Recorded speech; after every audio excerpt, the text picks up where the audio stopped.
વિસ્તારોમાં ધોધમાર વરસાદ નાના સમઢિયાળા ગામથી પસાર થતી માલણ નદીમાં આવ્યું છે પૂર। ગીરમાં 1 કલાકમાં 3 ઇંચ વરસાદ ખાબકતા માલણ નદીમાં પૂર આવી ગયું છે। માલણ નદીમાં પૂર આવતા ખેડૂતો તથા ગ્રામજનોમાં ખુશી જોવા મળી રહી છે। હાલ વરસાદનો વિરામ છે, પરંતુ 1 કલાકમાં જે 3 ઇંચ વરસાદ થઈ ગયો તેના કારણે નદીમાં પૂર આવી ગયું। આ તરફ મહેસાણા જિલ્લામાં વરસાદ, ખેરાલુમાં ભારે પવન સાથે વરસાદ। ખેરાલુ શહેર અને ગ્રામ્ય વિસ્તારોમાં વરસાદ, ધોધમાર વરસાદથી રસ્તાઓ પર ભરાઈ ગયા છે પાણી। તો પાટણ જિલ્લામાં વાતાવરણમાં પલટો, સિદ્ધપુર, રાધનપુર, સાતલપુર તાલુકામાં વરસાદી વાતાવરણ। સિદ્ધપુર તાલુકામાં ધીમી ધારે વરસાદ, શહેર સહિત ગ્રામ્ય વિસ્તારોમાં વરસાદ। સિદ્ધપુરના રાજપુર, ખોલવાડા સહિત ગામોમાં વરસાદ। સાતલપુર, વારાહી, લખાપુર સહિત ગામોમાં છૂટાછવાયા ઝાપટા। રાધનપુર શહેર સહિત ગ્રામ્ય વિસ્તારમાં પણ વરસાદ। 2 દિવસથી અસહ્ય ગરમી અને બફારાથી લોકો હતા ત્રાહિમામ। હાલ વરસાદી વાતાવરણથી ગરમી અને બફારામાંથી લોકોએ રાહત અનુભવી છે। વરસાદી વાતાવરણથી ખેડૂતો પણ ખુશ છે। તો અમદાવાદના ગ્રામ્ય વિસ્તારોમાં વરસાદ, સાણંદ તાલુકાના ગ્રામ્ય વિસ્તારોમાં વરસાદ। શાંતિપુરા, તેલાવ, શેલા સહિતના ગામોમાં વરસાદ। વરસાદને કારણે અમદાવાદ સાણંદ રોડ પર વાહન વ્યવહારને અસર। વાવણી માટે વરસાદની રાહ જોઈને બેઠેલા ખેડૂતોમાં ખુશીનો માહોલ। વડોદરામાં પણ બપોર બાદ જે છે તેની શરૂઆત થઈ ચૂકી છે। આપ જે દ્રશ્યો જોઈ રહ્યા છો તે સાણંદ તાલુકાના ગામડાના દ્રશ્યો છે કે જ્યાં વરસાદ જે છે તે વરસી રહ્યો છે। બપોર બાદ એકાએક વાતાવરણમાં પલટો જે છે તે આવ્યો હતો। કાળા ડિબાંગ વાદળો જે છે તે જોવા મળી રહ્યા છે। તેની વચ્ચે વરસાદની શરૂઆત થઈ ચૂકી છે। સાણંદ તાલુકાના તેલાવ, શાંતિપુરા સહિતના ગામોની અંદર હાલ તો વરસાદ વરસી રહ્યો છે। હવામાન વિભાગે પણ આગામી 2 થી 3 દિવસની વરસાદની આગાહી જે છે તે કરી હતી। અમદાવાદ જિલ્લાની અંદર ખેડૂતો વરસાદની આશા સેવીને બેઠા હતા અને તે અંતર્ગત વિધિવત રીતે વરસાદનો આરંભ થઈ ચૂક્યો છે। ખેડૂતોમાં પણ ખુશીનો માહોલ હોય તે પ્રકારની બાબતો સામે આવી રહી છે, કારણ કે ખેડૂતોએ વાવણી માટેની તૈયારી આરંભી દીધી હતી, વરસાદની રાહ જોતા હતા। વિધિવત રીતે વરસાદ શરૂ થયો છે એટલે ખેડૂતોમાં પણ ખુશીના સમાચાર કહી શકાય। વિધિવત રીતે વરસાદ વરસી રહ્યો છે, જેને લઈ અને હવામાન વિભાગે પણ આગાહી જે છે તે વ્યક્ત કરી હતી, આશંકા વ્યક્ત કરી હતી, જે અંતર્ગત વરસાદ જે છે તે સાણંદ તાલુકાના વિવિધ ગામોની અંદર વરસી રહ્યો હતો। જોકે પ્રથમ રાઉન્ડ બાદ ઉકળાટ અને ગરમી જે છે તે જોવા મળતી હતી। બીજા રાઉન્ડની શરૂઆતમાં ક્યાંક ખેડૂતો સહિત સ્થાનિક લોકો જે હોય તેમણે હાશકારાનો અનુભવ કર્યો હોય તે પ્રકારની બાબતો સામે આવી રહી છે। વિધિવત રીતે વરસાદ થતાં ખેડૂતો સહિત માં એક આનંદની લાગણી જે છે તે છવાઈ ચૂકી છે અને વરસાદ જે છે તે થતાં જ વાવણી લાયક વરસાદ ખેડૂતો થશે તે પ્રકારની આશા પણ સેવી રહ્યા છે। કેમેરા હરીશ શર્મા સાથે ગૌતમ શ્રીમાળી, ન્યૂઝ 18 ગુજરાતી, અમદાવાદ। તો વડોદરામાં પણ બપોર બાદ શહેરના આકાશમાં વરસાદી વાદળો ઘેરાયા હતા। સમગ્ર શહેરમાં વરસ્યો છે સાર્વત્રિક વરસાદ। વરસાદ પડતા જ વાતાવરણમાં ઠંડક પ્રસરી ગઈ છે। અચાનક આવેલા વરસાદી ઝાપટાને કારણે વાહન ચાલકો અટવાઈ ગયા છે। વરસાદના આગમનથી ખેડૂતો ખુશખુશાલ છે। તો જામનગરની વિભાગ દ્વારા રાજ્યના જુદા જુદા જિલ્લા અને તાલુકામાં આજે ભારે વરસાદની આગાહી કરવામાં આવી છે। વડોદરાની વાત કરીએ તો વડોદરા અને છોટાઉદેપુરમાં 4 થી 8 ઇંચ વરસાદ જે છે તેની આગાહી કરવામાં આવી છે। ત્યારે અત્યારે સાંજના સમયે વડોદરા શહેરમાં ધોધમાર વરસાદની શરૂઆત જે છે તે થઈ ચૂકી છે। ઉલ્લેખનીય બાબત છે કે વડોદરા શહેરમાં છેલ્લા ઘણા દિવસોથી ઉકળતો તડકો હતો। નાગરિકો જે છે તે વરસાદની કાગડોળે રાહ જોતા હતા। ત્યારે હવામાન વિભાગે વડોદરા અને છોટાઉદેપુરમાં 4 થી 8 ઇંચ વરસાદની જે છે તે આગાહી કરી છે અને આગાહી અનુસાર જ વડોદરા શહેરમાં સાંજના સમયે અત્યારે તમે દ્રશ્યો જોઈ રહ્યા છો કે ધોધમાર વરસાદ જે છે તે પડવાની શરૂઆત થઈ ચૂકી છે। સવારથી જ અસહ્ય તડકો હતો। નાગરિકો જે છે મૂંઝવણમાં હતા કે તડકો છે તો રેનકોટ લઈને નીકળવું કે કેમ, પરંતુ સાંજનો સમય થયો અને નાગરિકોની જે આતુરતા જે છે તેનો અંત આવી ગયો અને શહેરમાં ઠેર ઠેર જે ધોધમાર વરસાદ જે છે તે પડી રહ્યો છે। જિલ્લાના ખેડૂતો પણ ચિંતિત હતા, કારણ કે વડોદરા શહેરમાં જે વરસાદ જે છે તે નહોતો પડતો અને અસહ્ય ગરમી પડતી હતી, પરંતુ હવે જ્યારે વરસાદની શરૂઆત થઈ ગઈ છે ત્યારે ખેડૂતોએ પણ રાહતનો શ્વાસ લીધો છે। હાર્દિક દીક્ષિત, ન્યૂઝ 18 ગુજરાતી, વડોદરા। સમાચારોમાં હાલ રોકાઈશું એક વિરામ માટે। આપ જોડાયેલા રહો ગુજરાતની number 1 news channel news 18 Gujarati સાથે।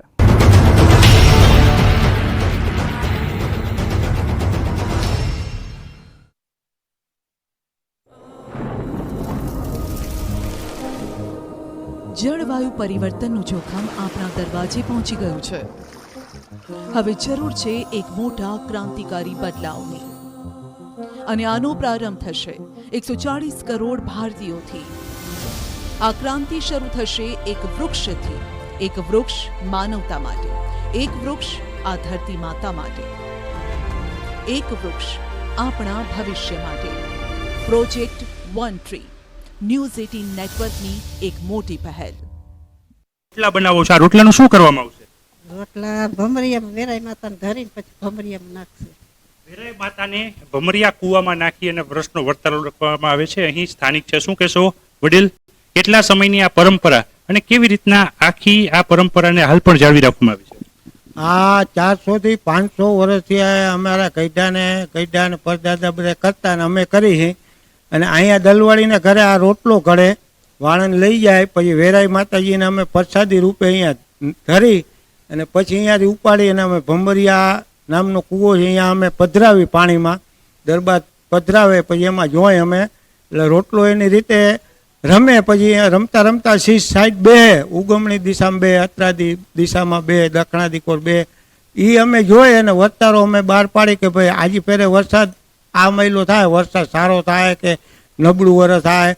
પણ એ માતાજીનો કોઈ દી બોલ ફેલ ગયો નથી આટલા વર્ષોથી, અને હજી જાશે પણ નહીં. અમને એવી શ્રદ્ધા અને વિશ્વાસ છે. અમે વૈજ્ઞાનિકને તાંત્રિકનું માનતા નથી, પણ અમે માતાજીની શ્રદ્ધા અને વિશ્વાસથી આ કામ કરીએ તો અમારું કામ સફળ થાય. અને અમારો બોલ કોઈ દી ગામના આગેવાનો હોય બધાય, અને ગામ સર્વ સાથે મળી અને હેત પ્રેતથી એને ગાજતે વાજતે અમે જઈ અને રોટલા પાણીમાં પધરાવીને એનો તારણ કાઢી અને પછી અમે બહાર પાડીએ. બોલ કોઈ દી ફેલ જાય નહીં.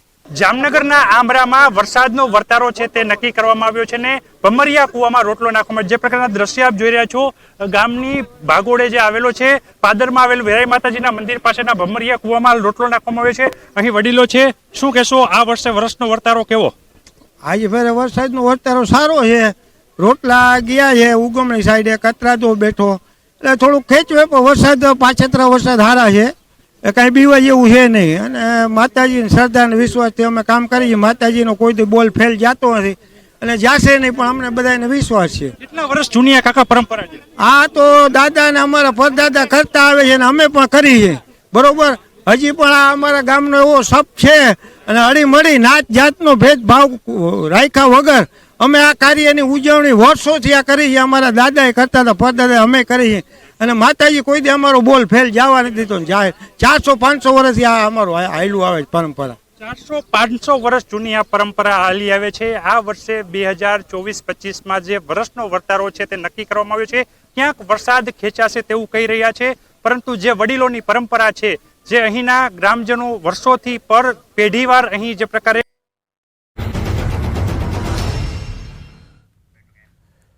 વિરમબાદ સ્વાગત છે. મહત્વના સમાચાર વડોદરાથી. વડોદરામાં કોલેરાના રોગે દેખા દીધી છે. શહેરમાં 5 કેસ કોલેરાના નોંધાયા છે. કિશનવાડી, તુલસીવાડી, માંજલપુર વિસ્તારમાં નોંધાયા છે કોલેરાના કેસ. એસએસજી હોસ્પિટલ અને જમનાબાદ હોસ્પિટલમાં દર્દીઓએ સારવાર લીધી છે. વડોદરાના મેયર પિંકીબેન સોનીનું નિવેદન, શંકાસ્પદ દર્દીઓના કલ્ચર ટેસ્ટ કરાવાયા છે. રિપોર્ટ આવ્યા બાદ કોલેરા છે કે નહીં તેની ખાતરી થશે. 3 થી 4 દિવસમાં કલ્ચરનો રિપોર્ટ આવી જશે. વડોદરા પાલિકા કોલેરાને નાથવા માટે સતર્ક છે તેવું નિવેદન પણ આપ્યું છે. જમનાબાઈમાં કોલેરાનો એક પેશન્ટ રિપોર્ટ પોઝિટિવ સાથે આવેલા હતા. એમને અહીંયા ટ્રીટમેન્ટ કરી અને રજા આપી દીધેલી છે. એ સિવાય 4 ડાયરિયા વોમિટિંગના કેસો છે અત્યારે, અને પીડિયાટ્રિક વોર્ડમાં પણ 1 વર્ષના બચ્ચા જે છે એ પણ 4 બાળકો છે અને એમને પણ ડાયરિયા વોમિટિંગનું છે. એવો લોકોની સારવાર ચાલી રહી છે. જમનાબાઈમાંથી જે ટેસ્ટ કરવામાં આવ્યો છે, ઝાડા ઉલટી અન્વયે દાખલ થયેલા કેસને એ લોકોએ કોલેરા પોઝિટિવ તરીકે રિપોર્ટ આપ્યો છે. મેં કહ્યું તેમ કે જ્યારે કોલેરા પોઝિટિવ હોય એટલે એનો જે કલ્ચર ટેસ્ટ છે, એ ટેસ્ટના જ્યારે સેમ્પલ લેવાય એના પછી 3 થી 4 દિવસમાં એનો રિપોર્ટ પોઝિટિવ અથવા નેગેટિવ જે પણ છે તે 3 થી 4 દિવસનો ટાઈમ લાગતો હોય છે. એના પછી ત્યાં સુધી શંકાસ્પદ કોલેરા આપણે ગણતા હોઈએ છીએ. રાજકોટ ટીઆરપી ગેમ ઝોન અગ્નિકાંડ બાદ અધિકારીઓમાં ફફડાટ ફેલાઈ ગયો છે. અધિકારીઓમાં ટોપ રાજીનામા પડી રહ્યા છે. ટપોટપ રાજીનામા ધરી દેવાનો પણ આ એક નવો કારસો છે તે જોવા મળી રહ્યો છે. ટાઉન પ્લાનિંગ શાખાના વધુ 2 ઇજનેરોએ રાજીનામા આપી દીધા છે.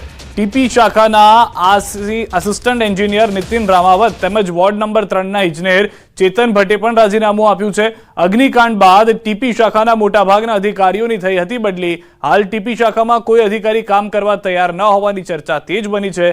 આગામી દિવસોમાં ટીપી શાખામાંથી વધુ રાજીનામા પડે તેવી શક્યતા છે. અગાઉ એટીપી આરજી પટેલ પોતાના હોદ્દા પરથી રાજીનામું આપી ચૂક્યા છે.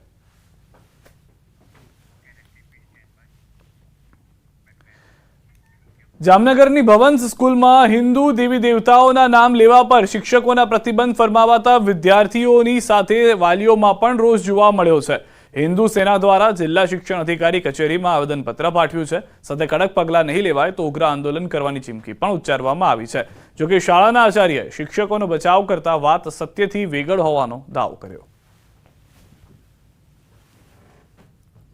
રાખી મેમ ઇંગ્લિશના ટીચરે અમને ના પાડી કે જય શ્રી રામ નહીં બોલવાનું, અને અમે બીજે દિવસે સ્કૂલમાં ગયા તો અમને બધાને બારે કાઢી નાખ્યા અને અમુક છોકરાઓને પાછળની બેન્ચમાં બેસાડી દીધા અને ખોટી રીતે હેરાન કરે છે કે હોમવર્ક કમ્પ્લીટ નથી કરતા ને એવું કરે છે. તો અમે અમારું હોમવર્ક કમ્પ્લીટ જ હોય છે. જય શ્રી રામ અને માતેવર બોલવું આપણી પ્રથા છે, તો વિદ્યાના મંદિરમાં આવ્યું આ કૃત્ય થવું કેટલું યોગ્ય છે. જો આ કૃત્ય ઉપર યોગ્ય કાર્યવાહી નહીં કરવામાં આવે બરોબર તો હિન્દુ સેના ભવન સ્કૂલમાં ઉગ્રથી ઉગ્ર આંદોલન કરશે. જે ટીચર છે રાખી મેડમ એ પોતે ખૂબ જ ધાર્મિક છે અને ક્લેરા મેડમ પણ સાથે સાથે દરેક ધર્મ જે છે એને પૂરતું માન સન્માન જે છે એ આપે છે. એટલે આ એક તપાસનો વિષય છે કે જો આ ઘટના બની છે પણ અમારી શાળાની અંદર અમે લોકોએ પૂરી તપાસ કરેલી છે કે આવી કોઈ જ ઘટનાઓ જે છે એ બનેલી નથી. ગાંધીનગરથી સમાચાર મળી રહ્યા છે. જીએમઈઆરએસમાં ફી વધારાનો વિરોધ. ફી વધારો તાત્કાલિક રદ કરવા માંગ. વિદ્યાર્થીઓ અને વાલીઓનો વિરોધ. ગેટ નંબર 1 પર સરકાર વિરુદ્ધ સૂત્રોચ્ચાર કર્યા. શૈક્ષણિક વર્ષ 2024-25માં ફી વધારો રદ કરવા માંગ કરી. ઇન્ડિયન મેડિકલ એસોસિએશન દ્વારા પણ ઉચ્ચ કક્ષાએ રજૂઆત કરવામાં આવશે. સરકારી સેલ્ફ ફાઇનાન્સ અને મેનેજમેન્ટ કોટા અને એનઆરઆઈ કોટા માટે વાર્ષિક ફીના ધોરણમાં અસાધારણ વધારો જાહેર કરાયો છે. સરકારી કોટા માટે વાર્ષિક 5.5 લાખ, મેનેજમેન્ટ કોટા માટે 17 લાખ જાહેર કરવામાં આવ્યા છે. વાર્ષિક ફીમાં તોતિંગ વધારો કરાતા વિદ્યાર્થીઓ અને વાલીઓમાં ચિંતાની સાથે ભારે રોષ પણ જોવા મળી રહ્યો છે. તમામ કોલેજોની 50% સીટો મફત કરવાના બદલે રાતોરાત સરકારને કે જીએમઈઆરએસના અધિકારીઓને રાતોરાત સ્વપ્ન આવ્યું અને બીજા દિવસે આગોતરી કોઈ પણ જાતની જાણ કર્યા વગર જ્યારે કાઉન્સિલિંગ શરૂ થવાની તૈયારી છે એ દિવસે રાતોરાત એક પરિપત્ર, એક ફળફળિયું, એક ફતવાથી એમણે 3,30,000ની ફી 5,50,000 કરી, એટલે કે 66.66% વધારો. સમાચારોમાં 13 વાગ્યે